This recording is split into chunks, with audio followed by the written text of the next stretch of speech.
علیکم ورحمۃ اللہ۔ آج 24 جولائی 2024 ہے اور ہم نے 14 جولائی کو اپنا لیٹر ہیڈ چیلنج مناظرہ کے طور پر سوشل میڈیا پہ عام کیا، جو ہر سنی تک پہنچا، حتیٰ کہ وہابی دیوبندیوں تک پہنچا۔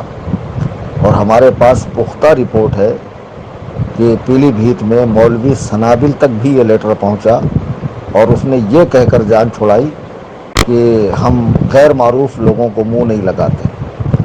اب اس بیل کو یہ نہیں پتا کہ معروف اور مجہول کیا ہوتا ہے۔ الحمدللہ جتنا اس کو، اس کے بھائیوں کو، اس کے باپ کو پوری دنیا میں لوگ نہیں جانتے ہوں گے، ان سبوں سے زیادہ اللہ نے مجھے شہرت دی ہے، جس کا جیتا جاگتا ثبوت یہ ہے کہ میرا یہ واٹس ایپ چینل سنی جمعیت الاحناف، جس کو بنے ہوئے چند ماہ ہوئے ہیں، اور ان چند ماہ کے اندر ہی اس کے 60,000 فالوورز ہو گئے۔ خیر، یہ ان سبوں کے لیے گلے کا پھندا ہے، موت ہے۔ یہ مر جائیں گے لیکن مناظرے میں نہیں آئیں گے۔ اب یہ کیا ٹوچی حرکتیں کر رہے ہیں، یہ اس طرح کی باتیں اڑا رہے ہیں کہ مفتی کلیم حنفی نے اپنی بہن وہابیوں کے یہاں بہائی ہے، وہابیوں کے یہاں شادی کی ہے، اور خود نکاح مفتی کلیم نے پڑھایا ہے، صوفی کلیم حنفی نے پڑھایا ہے۔ تو میں بتا دوں، میری 6 عدد بہنیں زندہ ہیں، حیات ہیں، اور الحمدللہ سب سنی صحیح العقیدہ مسلمانوں کے گھروں میں ہیں، اور ہم 3 بھائی ہیں مجھے ملا کر، الحمدللہ سب کی رشتہ داری سنی صحیح العقیدہ لوگوں میں ہے۔ ایک بات جو شاید آپ میں سے کسی کو بھی نہ پتا ہو اور خود ان کو بھی نہ پتا ہو، تو میں بتا دوں کہ میرا جو وطن ہے وہ سرور پیپل گاؤں، تعلقہ مجلے گاؤں، ضلع بیڑ، مہاراشٹر ہے۔ تو سرور پیپل گاؤں سے میرے والد والدہ، ایک زمانے میں وہاں دشکال آیا تھا تو وہ سب ہجرت کر کے ممبئی آ گئے۔ تو جب ممبئی آئے تو یہاں انہیں ایسے لوگوں کی صحبت ملی، یو پی والوں کی اڑوس پڑوس میں، اور سیٹھ بھی ایسے ملے جو سرکار مفتی اعظم ہند کے مرید تھے۔ تو الحمدللہ یہ سب دامن رضویت سے وابستہ ہوئے۔ اچھا، جب یہ لوگ یہاں آئے تو گاؤں میں چونکہ کوئی سنی مدرسہ، مسجد اور سنی عالم اس زمانے میں پہنچا نہیں تھا، تو وہابی وہاں پہنچے، وہابیوں نے مدارس قائم کیے، وہاں جماعتیں جانے لگی، اور ہمارے خاندان کے جو افراد ہیں وہ سب کے سب جماعتی ہو گئے، دیوبندی ہو گئے، جن سے میرا کوئی تعلق، کوئی لینا دینا نہیں ہے۔ ابھی میں ایک اور چیز آپ کو بتاؤں کہ 3 محرم الحرام سن 2002 میں میرے والد کا وصال ہوا، جری مری قبرستان میں میں نے کھڑے ہو کر اعلان کیا، کوئی بھی وہابی، دیوبندی، بدبخت، حرام الدہر، رافضی ہو تو اس جنازے سے نکل جائے اور کسی طرح کا کوئی تعاون نہ کرے۔ تو اتنی جرأت و ہمت ہونی چاہیے۔ اور میری بہن کی شادی کا کارڈ چھپا تو اس میں بھی یہ بات درج تھی۔ یہ کیا ہمیں رد وہابیہ سکھائیں گے حرام خور، کہ جن کو تقریر کے لیے کھڑا کیا جائے تو سوائے گالیوں کے باپ بیٹوں کو کچھ آتا نہیں ہے۔ اصل رد ہوتا ہے کہ جو باطل فرقے والے عقیدہ رکھتے ہیں، قرآن و سنت سے جو وہ دلائل دیتے ہیں، ان دلائل کے کاٹ کرنا اور اپنے موقف کی دلائل دینا، اور اپنی بات کو قرآن و حدیث سے مستدل کرنا، یہ رد ہوتا ہے۔ یہ باپ بیٹوں کو آتا ہے؟ ذرا رفاع یدین پہ میرا بیان سن لو، 1.5-2 گھنٹے کا، کئی غیر مقلدوں نے توبہ کی۔ فاتحہ خلف الامام پہ سن لو، اللہ تعالیٰ کے عرش پر ہونے پر بیان سن لو، رافضیوں کے دجل و فریب پر، حضرات صحابہ کی عصمت پر، ان کے خطا اجتہادی پر میرے سینکڑوں بیانات دلائل کی روشنی میں، جہاں میں احادیث پڑھ کر، ترجمہ کر کے، اور پھر اس کی شروحات بتاتا ہوں۔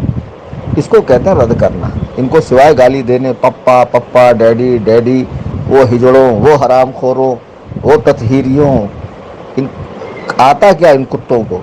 اور اصل میں ان کے ساتھ ایسی زبان اس لیے بولتا ہوں کہ یہ حرام خور اسی لائق کے۔ اچھا، بہرحال، تو جب ہمارے گاؤں میں وہابیت پھیلی اور اب میرا اس علاقے میں جانا ہوتا ہے، آس پاس میں جہاں سنی کچھ بچے کچھ ہیں، مساجد وغیرہ ہے، میں ڈنکے کی چوٹ پہ ان کا رد کرتا ہوں، اور کسی بھی وہابی سے میرا کوئی لینا دینا نہیں۔ اب چونکہ وہ غیر اختیاری بات تھی، اور جو اختیار میں ہمارے تھا، بہنوں کا رشتہ، بھائیوں کا رشتہ، یا نئی جگہ رشتہ داری کرنا، ثم الحمدللہ ہم نے مسلک اعلیٰ حضرت کے ماننے چاہنے والوں سے ہی رشتہ داری کی ہے۔ اب وہ پتہ نہیں میری کون سی بہن ہے کہ جو وہابی کے یہاں جس کی شادی ہوئی اور میں نے نکاح پڑھایا، یہ حرام خور تو پڑیاں چھوڑتے رہتے ہیں۔ ابھی ایک پڑیا چھوڑ دی کہ میرے لیٹر ہیڈ کا مضمون مٹا کر اس پہ پتہ نہیں کسی طالب علم نے مضمون لکھ دیا، بیچارے کا املا تک درست نہیں ہے، پھیلا دیا میرے نام سے۔ اور آج ایک پڑیا چھوڑی کہ میں نے حضور محدث کبیر دامت برکاتہم العالیہ کے حوالے سے کہا کہ ان پر کفر پلٹا، معاذ اللہ ثم معاذ اللہ۔ ایک سلیم نامی خبیث ہے جس کی بہت طبیعت سے کٹائی ہوئی تھی اور ابھی جیل میں بند ہے، خبیث یا چھوٹ گیا پتہ نہیں، وہ مردود ممبئی چھوڑ کر بھاگا، کئی لوگوں کا پیسہ باقی ہے۔ تو اس خبیث نے مجھے تقریباً 12 سال پہلے فون لگایا تھا جب یہ معاملہ بالکل تازہ تازہ تھا، تو اس نے حضور محدث کبیر دامت برکاتہم کی شان میں بڑی شدید گستاخیاں کی تھی، تو میں نے اس کی اور اس کے اہل خانہ کی تکفیر کی۔ پھر میں نے رجوع کیا تو بعض حساس علماء نے بتایا کہ اس میں حکم تکفیر نہیں ہوتا ہے۔ جب اس نے مجھ سے فون پر بات کی تو میں نے اس تکفیر سے رجوع کیا، نہ کہ اس لیٹر سے۔ وہ 12 سال پرانی ریکارڈنگ ہے۔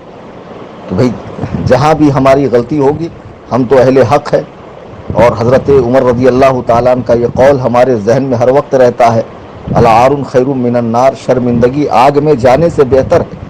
اور اللہ تعالیٰ توبہ کی توفیق بھی اسے ہی عطا فرماتا ہے جسے وہ پسند فرماتا ہے۔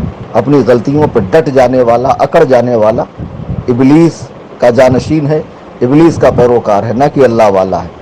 تو بہرحال میں نے اس بات سے رجوع کیا۔ پھر جب وہ کہہ رہا ہے کہ علامہ صاحب نے سنابل کے سسرے کو دیوبندی کہا، میں نے کہا اگر دیوبندی کہا اور اس معنی کے اعتبار سے دیوبندی کہا جو عقیدتاً دیوبندی ہوتا ہے، نہ کہ وطناً دیوبندی، نہ کہ صرف دیوبند میں جانے آنے کی بنیاد پہ اسے دیوبندی سمجھا گیا، عقیدتاً دیوبندی کہا اور وہ نہیں ہے تو حکم پلٹے گا، وہ کوئی بھی کہے۔ تو آگے میں نے کہا کہ حضور تاج الشریعہ کی بارگاہ میں معاملہ وہ فیصلہ آئے گا، اس نے آدھی ادھوری ریکارڈنگ کیوں ڈالی خبیث نے۔ اور پھر حضور تاج الشریعہ کا موقف حضور تاج الشریعہ کا فرمان آ گیا کہ علامہ صاحب حق پر ہے۔ ہم نے شروع دن سے آج تک علامہ کی تائید کی، آگے بھی کرتے رہیں گے۔ اور مولانا تطہیر صاحب قبلہ دامت برکاتہم جنہوں نے اپنی بعض عبارتوں سے جو ناپسندیدہ تھی، جسے علماء نے فرمایا کہ یہ ٹھیک نہیں ہے، انہوں نے رجوع فرمایا، تو رجوع فرمانے کے بعد کیا حق بنتا ہے کہ آپ ان کے بارے میں اس طرح کی بات کہیں، جو اتنا متقی، پرہیزگار، تہجد گزار اور عابد شب زندہ دار ہو، ہاں دن میں روزے رکھتا ہو، جس کی نوافل تک نہ چھوٹتی ہو۔ یہ کتے جو جمعہ کے دن سوتے پڑے رہتے، حرام خور پیر مرید، کیا ان کی حقیقت میں جانتا نہیں؟ ہاں، اور بدعات کو فروغ دے رہے، ان کی ٹھکائی تو میں 3 اگست کو ممرا کی سرزمین پر فتاوی رضویہ ہی کی روشنی میں کروں گا، تشریف لائیے گا۔ بہرحال تو یہ ہے اس آڈیو کی حقیقت۔ اب سن لیجئے بھائی صاحب، انہی کے خاندان میں مولانا زرتاب رضا خان صاحب ہیں۔ تو شروع میں تو کچھ ان کی جانب سے بھی باتیں ہوئی تھی، بعد میں انہوں نے رجوع کیا اور الحمدللہ آج وہ مرکز اہل سنت کے ساتھ ہے، انہی کے سگے چچا کے بیٹے۔ آج ان کا ایک ویڈیو میں نے دیکھا جس میں وہ فرما رہے ہیں کہ ہم سعد اللہ نگر میں قائد ملت کو لے کر آئیں گے، ابھی تو تمہاری دیواریں ہلی، بعد میں بنیادیں ہل جائیں گی۔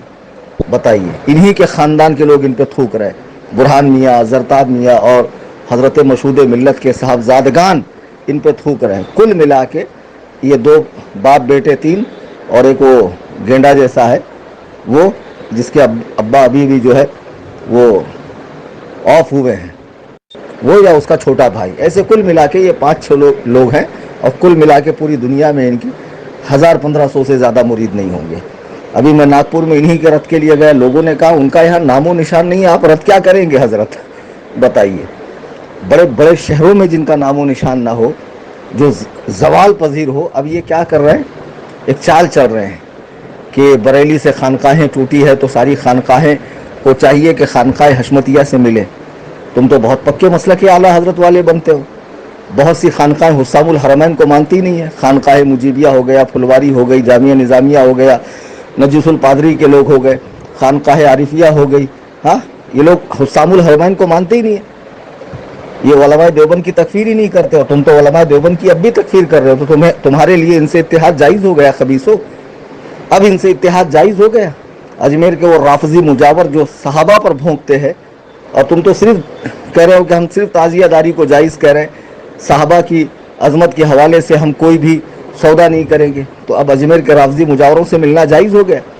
میں آپ کو ان کی حقیقت بتاتا ہوں، بہت سے لوگ سوچ رہے ہیں یہ کون ہے، کیا میٹر ہے ان کا۔ ایک ہے پیلی بھیت کے اندر حضرت علامہ حشمت علی خان رحمۃ اللہ علیہ، جو پہلے دیوبندیوں کے مدرسے میں پڑھتے تھے. اعلیٰ حضرت امام اہل سنت کی انہوں نے کتاب پڑھی، متاثر ہوئے، اعلیٰ حضرت کی بارگاہ میں گئے اور تمام علوم و فنون سے فراغت پائی اور اعلیٰ حضرت کے فرمان ہی پر مناظرے کی شروعات کی اور ہر مناظرے میں فاتح رہے. جن کو اعلیٰ حضرت نے اپنا روحانی بیٹا کہا، جن کو ابو الفتح شیر سنت علامہ حشمت علی خان علیہ الرحمت والرضوان اور مظہر اعلیٰ حضرت بھی کہا جاتا ہے، وہ پوری زندگی سرکار اعلیٰ حضرت کی تعلیمات کو عام کرتے رہے. ان کے بڑے صاحبزادے حضور مشاہد ملت بھی اسی مشن پہ رہے، ان کے چھوٹے بھائی حضور مشہود ملت وہ بھی اسی مشن پر رہے، اور ان دونوں بھائیوں کے صاحبزادگان آج بھی بریلی کے ساتھ ہیں. یہ لوگ بھی بریلی کے ساتھ تھے، یہ جن کو کہا جاتا ہے شیر ہندوستان ہے نا، اور ان کے بیٹے یہ بھی. میں 6-7 سال پہلے کے ان کے پوسٹر دکھاتا ہوں، جب یہ اپنے پوسٹر میں لکھتے تھے سنیوں کا مرکز بریلی شریف، ہمارے امیر تاج الشریعہ. اب ذرا غور کیجئے، ایسا لکھنے والے اچانک اتنا پلٹے کیوں؟ اصل میں یہ لوگ وہابیوں کے رد کے لیے مشہور تھے، لیکن رد کرتے کرتے انہوں نے دعوت اسلامی سنیت سے باہر، سنی دعوت اسلامی سنیت سے باہر، فلانا سنیت سے باہر، ڈھمکا سنیت سے باہر. علماء کے برداشت کرنے کی حد پار کر گئی تھی، اور علماء چاہ رہے تھے کہ حضور تاج الشریعہ کی حیات میں ہی کوئی مسئلہ حل ہو جائے. اور الحمدللہ میرے مرشد نے اپنی زندگی میں ان خبیثوں کو مرکز سے نکال کر پھینک دیا. بہت اچھا ہوا. اگر حضور تاج الشریعہ ان پر حکم نہ لگاتے تو آج یہ جیسے فتاوی رضویہ کی آڑ لے کر گمراہ کر رہے ہیں، تاج الشریعہ کا نام لے کر لوگوں کو گمراہ کرتے. مگر مرشد کریم کی نگاہ ولایت نے دیکھ لیا تھا آگے چل کے فتنہ پھیلے گا. اچھا ان سے کہو ادریس بھیا کی عمر ہے 75-80، سنابل کی ہے 50-52-55 جو بھی ہوں گی. وہ جو رومال باندھتا ہے نا زعفرانی رنگ کا، تو کیوں باندھتا ہے ذرا پوچھنا؟ گومڑا نکلا ہوا اتنا بڑا سر پہ، اس کے تازیہ بنا ہوا پیدائشی. وہ سنابل شمائل، انہوں نے اسی سال سے ڈھول کو کیوں جائز کہا کہ بطور اعلان وہ جائز ہے، رخصت ہے؟ اسی سال سے کیوں کہا؟ اب تک انہوں نے عالمگیری دیکھی نہیں تھی ہاں؟ اور تعزیہ داری کو اب جائز، انہوں نے تو جائز کہہ دیا. لیکن اب ان کے مریدین آگے بڑھ کے پھول، ہار، مالا، دھونی، چڑھاوے. اب ظاہر سی بات ہے کہ کوئی چیز اگر عوام کے ہاتھ میں چلی جائے ہاں، جسے شروع کیا گیا اچھے کام کے لیے اور عوام کے ہاتھ میں دے دیا جائے تو عوام اس میں غلو کرتی ہے اور اس حد تک پہنچ جاتی ہے کہ بعد میں علماء کی بھی نہیں سنتی ہے. تو بہرحال اب تک کیوں جائز نہیں کہہ رہے تھے؟ تو یہ سب بریلی والے تھے، لیکن انہوں نے ہر سنی کا رد اتنا زیادہ کیا کہ یہ خود ہی رد ہو گئے، یہ خود ہی ردی کے ٹوکری میں چلے گئے. پھر ہوا یوں کہ ایک شخصیت ہمارے یہاں ہے حضور محدث کبیر، جو سرکار صدر الشریعہ کے صاحبزادے ہیں، ان کے جانشین ہیں، ان کے علوم کے وارث ہیں. بہت بڑی شخصیت ہے. میں تو انہیں حدیث میں مجتہد فی الحدیث سمجھتا ہوں. جب وہ حدیث پڑھاتے ہیں اور اس سے مذہب حنفی کی تائید کرتے ہیں مسائل کی، تو طبیعت شش کر اٹھتی ہے. اللہ تعالیٰ نے ایسا قوی حافظہ عطا فرمایا ہے کہ 100 سال کی عمر میں بھی نوجوانوں کا حافظہ اتنا کام نہیں کرے گا جتنا حضور محدث کبیر کا کرتا ہے. تو ان کے اور سنابل کے کچھ معاملات تھے، تو حضور تاج الشریعہ نے دونوں کو بلایا. اب بھائی جب تم اپنا مرکز مانتے تھے اور امیر مانتے تھے تو چلے جانا چاہیے تھا. تو چور کی داڑھی میں تنکا، یہ گئے نہیں.